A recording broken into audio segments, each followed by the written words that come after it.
Bonjour à tous et bienvenue dans cette nouvelle vidéo de présentation de répliques d'Airsoft. Aujourd'hui, je viens vous présenter le Colt 1911 A1 de chez GG.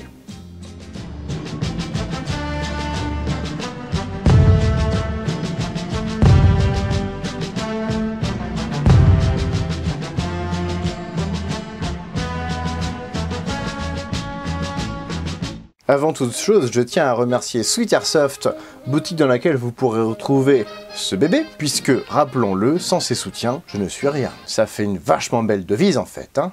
T'as de l'inspiration mine de rien toi. Bref, reprenons. Encore un Colt 1911 sur le marché, on en a quand même un sacré paquet de Colt. Mais cela ne me dérange pas de vous le montrer car il fonctionne à 100 000 volts. Ce Colt 1911 de chez GG peut tout à fait passer dans votre étui. Ses dimensions sont respectées et pour ses performances, je dis oui. Réalisé en métal et en ABS, il se fait remarquer par sa finesse.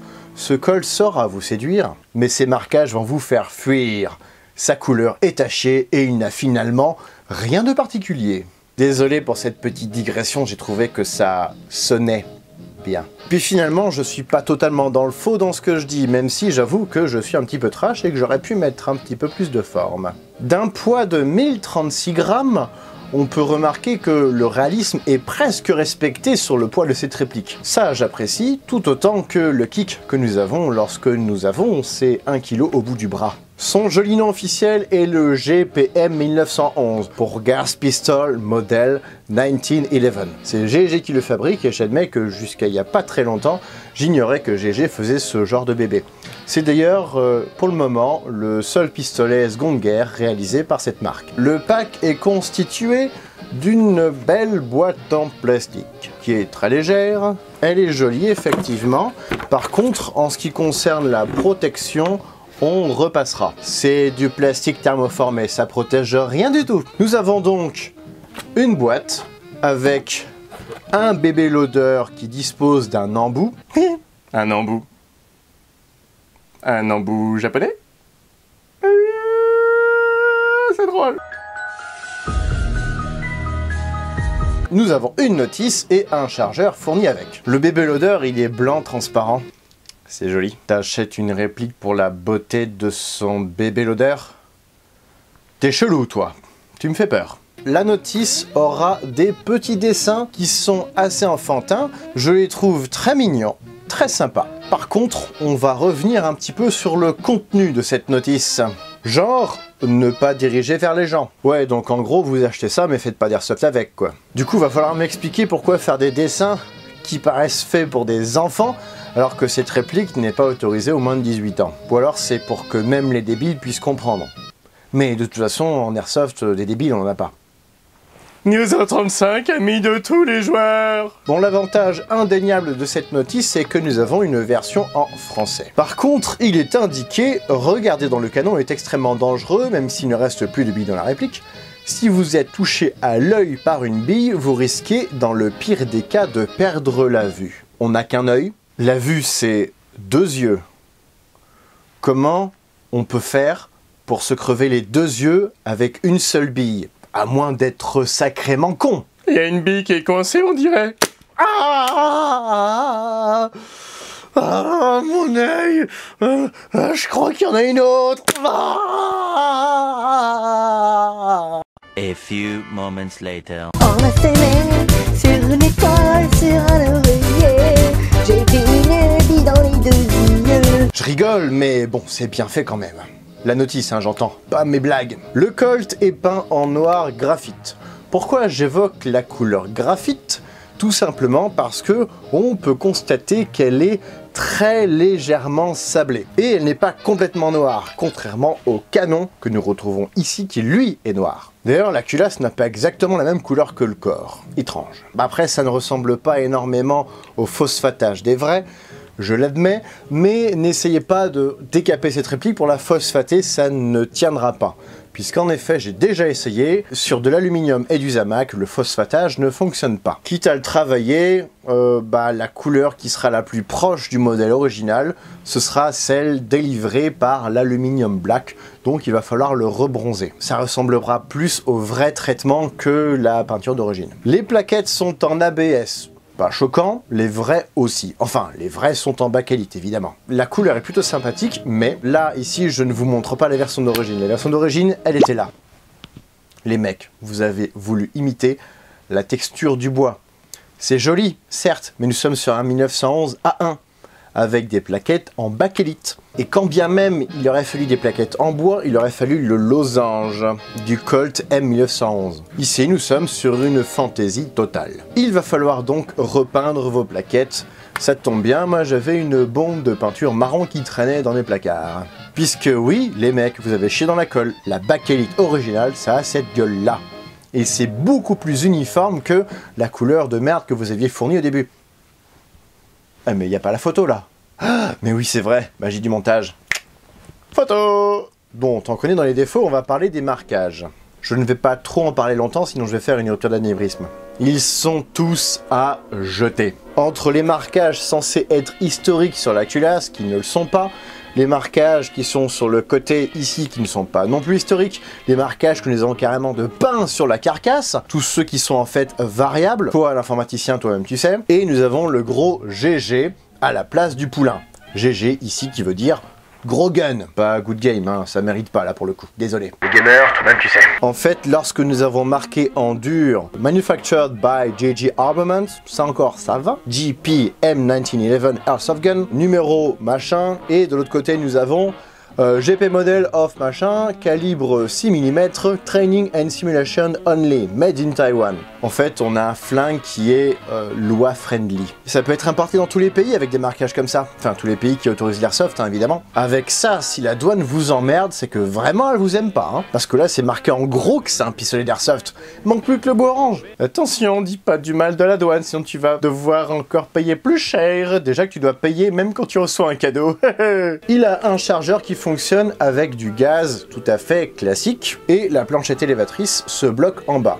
Attention, au moment où vous relâchez, les lèvres du dessus sont en plastique. On pourra y mettre 25 billes et il sera possible, en fonction des conditions météo et de votre gaz, de pouvoir vider les 25 billes avec la même charge de gaz. Les chargeurs auront un magnifique marquage dessous, marqué GG avec un numéro de série qui sera propre, pas à chaque chargeur, mais à chaque modèle de chargeur. Ah, ça les mecs, on aura bien compris que c'est votre matos, hein, il y a marqué GG partout. Particularité des chargeurs GG, ils ont un joint vert. Pratique pour pas se tromper finalement avec les différentes marques de Colt 1911, parce qu'évidemment, le Colt GG ne prend que les chargeurs GG. J'aime bien la référence vert, couleur joint, nature, de l'herbe avec un joint. C'est le pistolet qui détend quoi. Trop bien. Lorsque vous avez introduit votre chargeur, vous pouvez armer pour tirer. Attention, si vous n'armez pas, le coup partira quand même.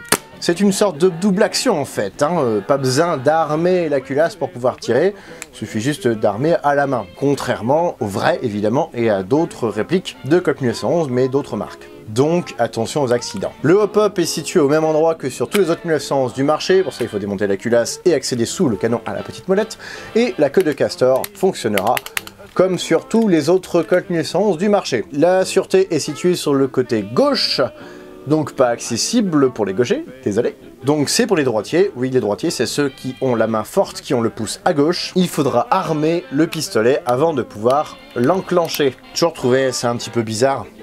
Armer pour mettre en sûreté, c'est un peu comme si on devait salir pour nettoyer. Non, je comprends pas. Les axes sur le côté droit ne sont pas simulés, contrairement au Colt 1911 de chez KWC, Colt avec un S, où nous avions que 2 axes réels et le troisième qui était factice. Ici, les 3 sont bien reproduits.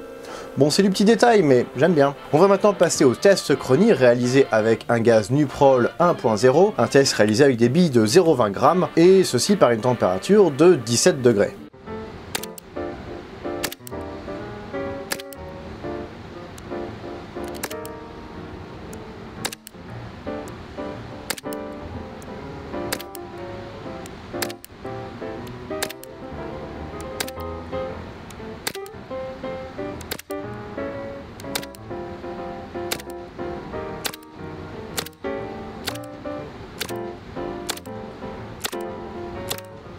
Puis nous allons maintenant passer au test de tir à 15 mètres, puis à 30 mètres. Ceci à la 0,25 avec une température extérieure de 16 degrés.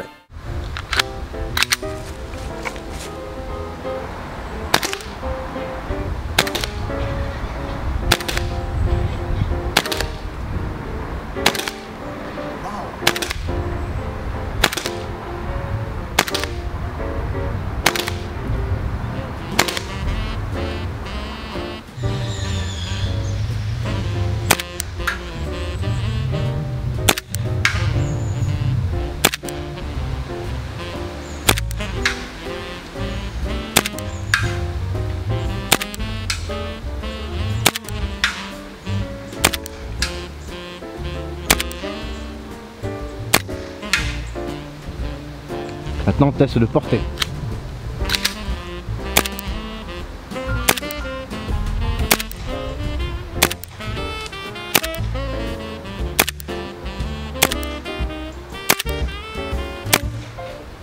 Bon, j'ai eu des misfeeds sur 2 chargeurs que j'ai sur les 3.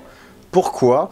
Parce que les lèvres du haut en plastique, comme je disais tout à l'heure, étaient un petit peu trop étroites. Résultat, les billes n'arrivaient pas à passer lorsque le nozzle essayait de les engager dans la chambre, dans le bloc hop-up. Donc j'ai dû les limer un peu. Tu as limé les lèvres, tu vas avoir des problèmes toi. Au revoir monétisation. À jamais. Il faut enlever un petit peu de matière, mais pas trop, sinon vos billes ne tiendront plus dans votre chargeur et il sera foutu. Il faudra donc changer la petite pièce au-dessus, il va falloir donc changer les lèvres. Les misfits que j'ai rencontrés provoquaient ce problème.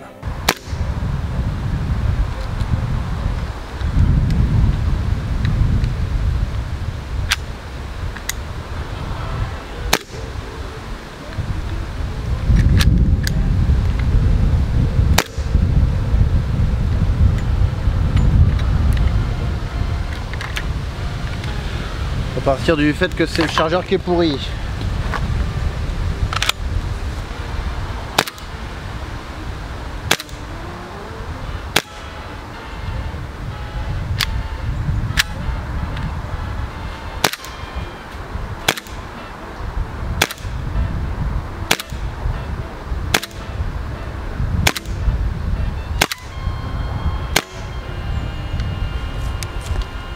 Bon, sinon il se débrouille pas mal, hein. Il va falloir que je rode un petit peu le hop-up, puisque là je fais un test de tir presque en sortie de boîte. Mais on a presque les performances du Marui, pour une puissance qui n'est pas excessive en plus. Ah, le Colt 1111 Marui, il faudrait quand même que je vous le présente un de ces jours. Hein. Ouais, parce que c'est le Colt 1111 de référence et je le garde pour moi. C'est con, hein. Voici ce qui conclut cette vidéo de présentation de réplique d'Airsoft. J'espère qu'elle vous aura plu. Si c'est le cas, comme d'habitude, n'hésitez pas à laisser un pouce bleu, un commentaire, à vous abonner et à partager cette vidéo. Et donc vous pourrez retrouver ce bébé sur le site de Sweet Airsoft. Et si vous aussi vous voulez m'aider, puisque je ne suis rien sans mes partenaires, eh bien allez voir la description de cette vidéo, vous pouvez retrouver mes liens Tipeee. Oh, j'aime pas les Indiens. Hey, je suis un cowboy, ce n'est pas pour rien. Pardon. Vous pourrez retrouver mes pages Tipeee, MyTip, et vous pourrez également souscrire à ma chaîne YouTube pour devenir membre, ce qui vous permettra d'avoir quelques avantages, genre des avant-premières, en plus des dédicaces, hein, évidemment, ou même, je sais pas, une petite séance privée de FAQ, je sais pas, hein, je peux organiser ça aussi. Hein. Enfin bref, rejoignez-moi. Vous verrez, on est bien. Quant à moi, je vous retrouve prochainement pour de nouvelles vidéos de présentation de répliques d'Airsoft, d'uniformes et de VIP. Salut!